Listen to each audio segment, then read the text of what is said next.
Hello friends, good morning and welcome back to our channel. तो friends, अभी हो रहा है ना सुबह 7:30 बजे का टाइम। तो आज मैंने सोचा ना कि थोड़ा सा घर का जो है रख रखाव जो है ना मेरा बहुत ही ज़्यादा, आप सब देख सकते हो कैसा हो रहा है।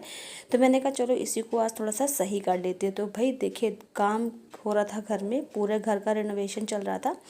तो उसी के बीच मम्मी की तबीयत ख़राब हुई थी, जिसमें मम्मी के तबीयत में कम से कम लोग को आज हो चुके हैं 20-25 दिन हो चुके हैं लमसम। तो इस बीच भी देखिए 7 महीने से उधर चल रहा था और बाकी 20-25 दिन महीना इधर होने जा रहा है। तो बिल्कुल भी घर की ना साफ़ सफाई नहीं हो पाई थी और बस सामने सामने जो हो पाता था कर लिया जाता था। और जो घर का काम चला था उसमें तो चलिए घर पे ही रहते थे सब लोग, मतलब कोई टेंशन नहीं थी, काम चल रहा है तो काम ही काम था। लेकिन जब से मम्मी की तबीयत ख़राब हुई थी ना, तो जैसे घर का एकदम ना सुकून छीन सा गया था कि मतलब जैसे जिधर देखो ना उधर से मातम ही मातम सा लगता था। बिल्कुल किसी के चेहरे पे हंसी नहीं, सब उदास दुखी, बच्चे अलग रोते थे, हम लोग अलग रोते थे कि मतलब मम्मी की तबीयत इतनी ज़्यादा ख़राब हो गई है, डॉक्टर जवाब दे रहे हैं। और जितने भी डॉक्टरों को स्टार्टिंग में दिखाया, जब इनको मम्मी को घर से हम लोग लेके गए थे हॉस्पिटल, तो हॉस्पिटल में हम लोग ने बहुत डॉक्टरों को बुलवाया था कि मतलब जो आता था ना यही बोलता था कि नहीं कुछ नहीं हो सकता है और आप लोगों ने बहुत लेट कर दिया, या कि मतलब समय से आप लोगों ने इलाज नहीं कराया, ये वो मतलब जो भी जिसके मुंह में आ रहा था वो बोल रहा था। लेकिन हम लोग अपनी तरफ से जैसे ही मम्मी को हम लोगों ने देखा कंडीशन उनकी बिगड़ रही थी, तो हम लोग तुरंत अपने लेके गए। और इतना सुबह सुबह ना कोई डॉक्टर भी नहीं मिलता, कोई हॉस्पिटल में भी नहीं होता है, तो हम लोग अपने हिसाब से मम्मी को 10:30 बजे ले गए थे हॉस्पिटल। और बहुत ही मुश्किल से जाके हॉस्पिटल में उनको एडमिट किया था, क्योंकि कोई भी जो देख रहा था वो ले ही नहीं रहा था कि नहीं बहुत क्रिटिकल कंडीशन है और हम लोग नहीं कर पाएंगे। तो बड़ी मुश्किल से जाके एक हॉस्पिटल में लिया गया था, लेकिन वहाँ पे भी सिर्फ 2 दिन रखा गया। तो तीसरे दिन वहाँ से भी मम्मी को ना रेफ़र कर दिया गया था सरकारी हॉस्पिटल के लिए। तो सरकारी हॉस्पिटल जो आप लोग जानते ही होंगे, हैलट का कानपुर में है हैलट हॉस्पिटल, वहीं पे भेजा गया मम्मी को। लेकिन जैसे हम लोगों ने सुना ना कि मम्मी को वहाँ भेजा जा रहा है, तो हम लोग का ना एकदम से कि पाँव तले ज़मीन ही नहीं थी बिल्कुल भी। इतना डर सा लग गया था कि अरे बाप रे, वहाँ पे जाने का मतलब तो सिर्फ एक ही होता है। और फिर हम लोग के पास ना कोई ऑप्शन ही नहीं बचा था, क्योंकि प्राइवेट जितने भी डॉक्टर 6-7 डॉक्टर आके मम्मी को देख चुके थे और सब ने एक ही डिसीज़न मतलब लास्ट में लिया कि नहीं हम लोग कुछ नहीं कर सकते हैं और बहुत देर हो गई है और बहुत ज़्यादा आप इनको बचा सकते हो 1 से 1.5 घंटा 2 घंटा, बहुत ज़्यादा अगर हो सकता है तो आप 3 घंटा, बस इससे ज़्यादा आप कुछ नहीं कर पाओगे। तो हम लोग ने भी यही सोचा कि भाई हम लोग तो इंसान हैं, हम लोग कर क्या सकते, बस हम लोग का मन अंदर से बैठा जा रहा था। लेकिन कहीं ना कहीं मेरे मन में ये एक विश्वास था कि तुम डॉक्टर हो, तुम भगवान नहीं हो। और हमारी श्रद्धा भगवान में बहुत ज़्यादा है। आप लोग शायद नहीं भी जानते होंगे, लेकिन मेरी श्रद्धा भगवान में हद से ज़्यादा है, ये मेरे घर के हर एक सदस्य को पता है। मैंने मन में यही ठाना, मैंने भगवान से बहुत सारी मन्नतें उठाई, बहुत सारी मन्नतें मानी कि माता रानी मेरी मम्मी ठीक कर दो, कैसे भी करके ठीक करो, लेकिन हमको ठीक करो। तो सच मानिए उन्होंने मेरी ज़िंदगी में इतना बड़ा चमत्कार एक बार फिर से किया है कि मैं मतलब अपने आप को दुनिया की शायद सबसे खुशनसीब इंसान समझती हूँ, जिसका भगवान इतना ज़्यादा साथ देते हैं। तो बस जब मम्मी को थोड़ा सा वहाँ पे लिया गया, वहाँ पे मम्मी की हालत में सुधार आया और फिर आज मम्मी को 4 दिन हो चुके हैं मम्मी को घर आए हुए। और मम्मी हमारी ठीक है अभी, मतलब पूरी तरह से स्वस्थ नहीं है, शारीरिक बहुत सारी उनको कठिनाइयाँ हैं, जैसे उठ बैठने में दिक्कत हो रही है, चल तो बिल्कुल भी नहीं पा रही हैं। लेकिन फिर भी हम लोग खुश हैं कि वो तो चलिए हम लोग जैसे तैसे दवा करा के मालिश वालिश करके ठीक कर लेंगे। लेकिन जो अभी डॉक्टर जवाब दे रहे थे अगर वो कुछ हो जाता तो हम लोग कुछ नहीं कर पाते। तो बस इसी बात की खुशी है कि मम्मी घर आ चुकी हैं, तो इसीलिए मैंने सोचा कि चलो अब थोड़ा सा ना अपने घर को भी साफ़ सुथरा कर ले। काफ़ी दिन हो गए ऐसे ही मतलब निगेटिविटी जैसी घर में फैली हुई थी हर तरफ।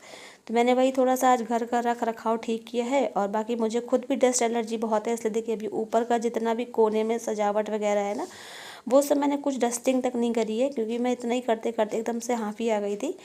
और अब यहाँ पे ना ये परी के सबसे ज़्यादा देखिए इसमें आपको परी के सैंडल्स और शूज़ दिखेंगे। मेरा तो ज़्यादा नहीं है, 2 ही 3 होगा, बाकी पूरा परी से भरा हुआ है। और हाँ देखिए ये वाली सैंडल है, ये सिर्फ बिट्टू ने एक बार पहनी है, देखिए आपको नीचे से भी दिखाए बिल्कुल न्यू सैंडल है। और मैं ये आपको इसलिए दिखा रही हूँ कि कोई भी बच्ची जो मेरी बेटी जैसी हो, मेरी बहन जैसी हो, अगर आप ये लेना चाहते हो ना तो आप मुझे सिर्फ इसमें कमेंट करना और अपना एड्रेस मेंशन करना, मैं आपको ये बिना किसी उसके मैं इसको आपको पार्सल कर दूँगी।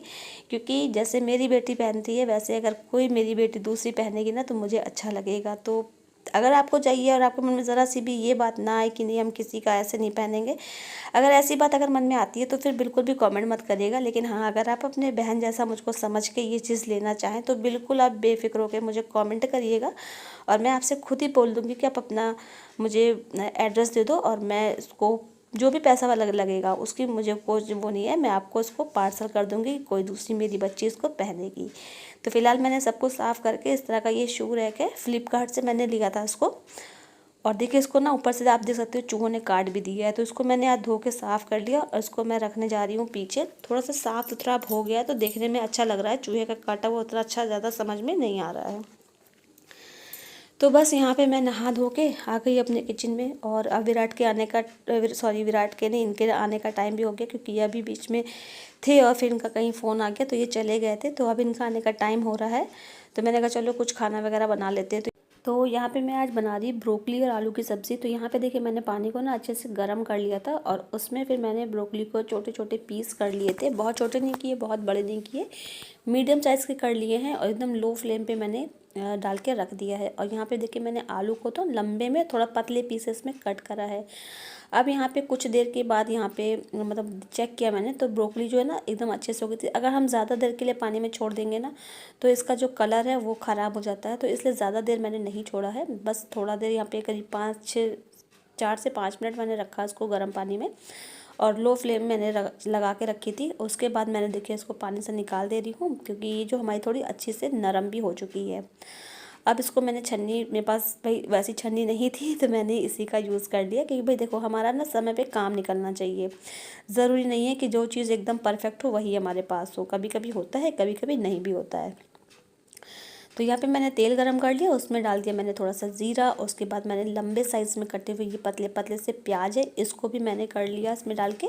इसको बहुत ज़्यादा हमें गोल्डन कलर में नहीं करना है, लेकिन मैं थोड़ा सा काम में लग गई थी ना, तो ये ना चाहते हुए भी गोल्डन कलर में आ ही गए थे। लेकिन वैसे उसका कोई फ़र्क नहीं पड़ता है, जितना ज़्यादा ये गोल्डन होता है तो जब सब्ज़ी हमारी पकती है तो फिर ये प्याज नज़र ही नहीं आते, इतना ज़्यादा बिल्कुल उसमें मिक्स हो जाता है। तो आप यहाँ पे देख सकते हो गोल्डन हो ही गया है। इसमें मैंने मिर्च डाल दी है, मिर्च मैंने यहाँ पे थोड़ा सा ज़्यादा डाला है, क्योंकि मेरे घर में ना तीखा खाना भाई सबको बहुत ज़्यादा पसंद आता है। अब इसमें डाल दे रहे हैं हम आलू, जो देखिए मैंने ना छोटे छोटे, मतलब छोटे नहीं, लंबे लंबे में और पतले पीसेस में कट किए हैं। वैसे मैं ऐसे आलू नहीं जल्दी बनाती हूँ, लेकिन इस वाली सब्ज़ी के साथ मैंने इसलिए बनाया ना, इसलिए क्योंकि जो हमारी ब्रोकली है वो तो अच्छे से नरम हो चुकी है, तो यहाँ पे आलू अगर हम बड़े बड़े रखते मोटे वाले तो फिर वो अच्छे से गल नहीं पाते, इसलिए मैंने इस तरह के कट किए हैं। और बस इसको मैंने डाल दिया, इसमें अच्छे से ऊपर नीचे कर लिया है, और इसको मैं रख दूँगी अब थोड़ा सा ढक के, ताकि ये थोड़ा सा अच्छे से कुक हो जाए। आलू भी हमारा थोड़ा सा गल जाना चाहिए ना। तो मैं आपको बताऊँ, ये सब्ज़ी मैं आज फ़र्स्ट टाइम बना रही हूँ, और मुझे नहीं पता है कि ये कैसी बनने वाली है। मगर कहते हैं ना कि अगर हम किसी काम को करने में डरते हैं तो फिर वो डर ना हमेशा हमारे अंदर बना ही रहता है। तो फ्रेंड्स, यहाँ पे मेरी सब्ज़ी बनके हो चुकी है तैयार, और बीच का वीडियो ना जाने कहाँ पे मिस हो गया, प्लीज़ मुझे माफ़ करिएगा। नेक्स्ट टाइम बनाऊँगी तो ज़रूर पूरा रेसिपी आपको दिखाऊंगी। फिलहाल ये वीडियो यहीं तक था, पसंद है तो लाइक कर देना, चैनल पे फर्स्ट टाइम हो तो सब्सक्राइब करना, और मेरी इस गलती को आप लोग माफ़ कर देना। चलिए मिलते हैं नेक्स्ट वीडियो में बहुत ही जल्द। Bye bye, thank for watching, be take care.